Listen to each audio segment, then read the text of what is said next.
They say betrayal hurts the most when it comes from the people who share your blood.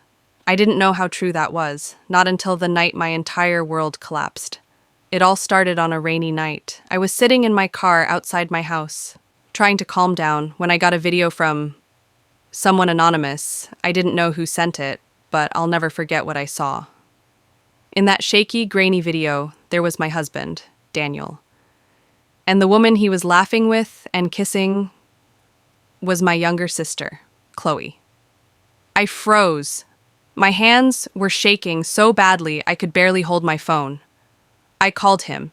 He didn't pick up, not once, not twice, just silence. And in that silence, something inside me broke. I remember thinking, I can't believe this is real. How could they? How could my sister... But it didn't start that night. I trusted Chloe with my whole heart. I helped her through school, got her clothes, even let her stay with us whenever she needed help.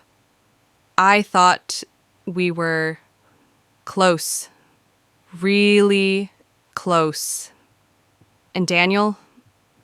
I loved him, truly. I covered shifts so he could finish his degree. I sacrificed my dreams to make our life work. I thought I was doing the right thing until I realized the person I trusted the most was stabbing me in the back. I even remember little things that seemed harmless at the time, like the way Daniel would glance at Chloe just a second too long. I ignored it. I wanted to believe the best. That night, I locked myself in the bathroom. I sat on the floor, clutching my knees, crying like I hadn't cried in years. I whispered to myself, I don't even recognize you anymore. Emma, who are you?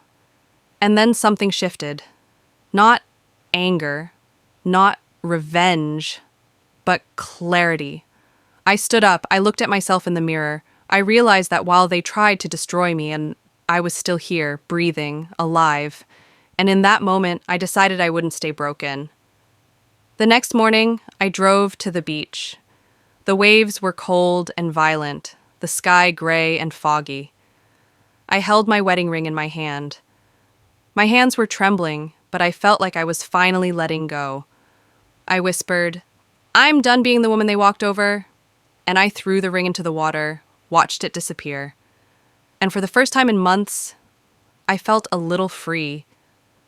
Back home, I started looking into everything. Every photo, every chat, every hotel receipt. I uncovered 2 years of lies.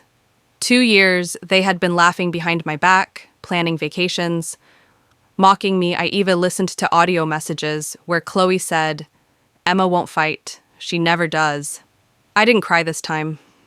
I didn't scream. I got angry, but it was sharp, focused. Revenge wasn't about hurting them physically. It was about making sure they faced the consequences. I downloaded everything, organized it, and started planning. I went to my lawyer, Ms. Reynolds. She went through the evidence, emails, videos, messages. Her eyes went wide. She said, Emma, you have enough to take everything. Assets, the house, even alimony. Chloe will face consequences too. Affairs like this destroy reputations. And for the first time in months, I smiled calmly, not with rage, just certainty. Of course, I hesitated. I sat in front of my laptop, finger hovering over the send button on the divorce. Email? I asked myself. Am I doing the right thing? Am I letting this revenge make me bitter? Then I remembered that video, Chloe laughing. Daniel rejecting me. I pressed send. And just like that, my revenge process began. A couple of days later, Chloe stormed into my house. She was pale, panicked. Emma, what did you do? Daniel says you're taking the house? Daniel entered yelling, You're overreacting! This divorce is ridiculous. I calmly placed the printed evidence on the table. Audio recordings played. Chloe looked horrified. Emma, wait, it wasn't like that. I raised my voice slightly. Don't insult me with lies. Daniel and Chloe argued, screamed, even cried. And I just watched, silent. calm, unbothered.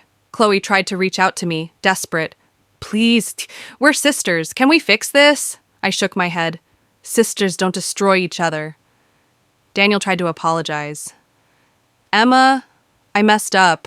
We can talk. I looked at him, clear and steady. You destroyed your family, not me. I opened the door. You both can leave my house now. They left, broken, defeated, and I stayed, free. Months later, I went back to the same beach where I threw my ring. This time, I held a small necklace Chloe gave me years ago. I looked at it, then released it into the waves. Watching it disappear, I finally felt like I was letting go of everything. The hurt, the betrayal, the past.